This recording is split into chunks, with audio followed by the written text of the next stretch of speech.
여러분도 큐티하세요. 하나님의 계획 아래 있는 삶이라는 제목으로 오늘 묵상하겠습니다. 다윗은 사울의 손이 두려워 다윗과 함께 앉아 600명과 그의 식솔들 이스라엘과 아비가일을 데리고 가드왕 아기스가 거주하고 있는 블레셋 사람의 땅으로 피신합니다.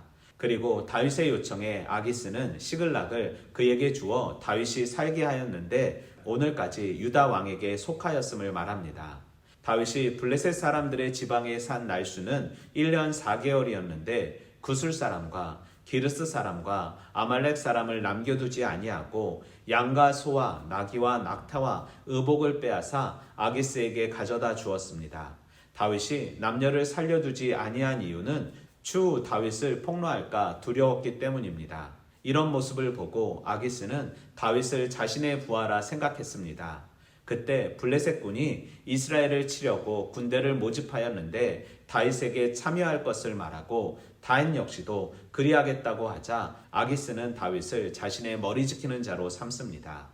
다윗은 블레셋 지역 안으로 도피하면 안 됐습니다. 왜냐하면 이전 모압으로 떠났을 때 갓 선지자를 통해 이스라엘에 거주할 것을 들었지만 그는 또 한 번의 위기 상황, 자신의 피난처를 찾으려 했던 것입니다. 다윗이 이러한 결론을 내린 이유는 정확히 알 수 없지만 자신의 신앙이 흔들렸던 결과였을 것입니다. 하지만 추후 사울의 죽음에 대한 완벽한 결백을 입증하기도 합니다. 즉 다윗의 불완전한 선택이었지만 하나님은 가장 선하게 그를 인도하심을 보게 됩니다. 즉 성도의 삶은 합력하여 선을 이루는 삶이고 하나님의 뜻을 소망할 때 우리의 선택이 지금 보기에는 잘못된 것처럼 보이지만 그것이 선으로 바뀔 수 있다는 것입니다. 우리는 본문 속에서 지혜가 필요한 자에게 지혜를 주시는 하나님, 앞에 일어날 일을 예측하게 하시고 대비케 하신 하나님, 우리의 모든 일을 선으로 바꾸시는 하나님을 발견할 수 있습니다. 사울을 피해 도망한 곳은 할례받지 않는 자들의 땅, 블레셋 땅이었습니다. 철천지 원수의 땅이었지만 다윗은 자신의 안위와 자신이 데리고 간 식솔들을 보호하기 위해 어쩔 수 없이 블레셋 땅에 1년 4개월 머물게 됩니다. 하나님의 보호 아래 있는 블레셋 왕의 보호를 받게 된 것입니다. 하지만 다윗은 구술 사람, 기르스 사람, 아말렉 사람을 심판함으로 하나님의 심판을 대행합니다. 다윗은 이방 땅에 살고 있었지만 이방 땅에서도 이스라엘을 위해 사명을 감당하고 있었던 것입니다.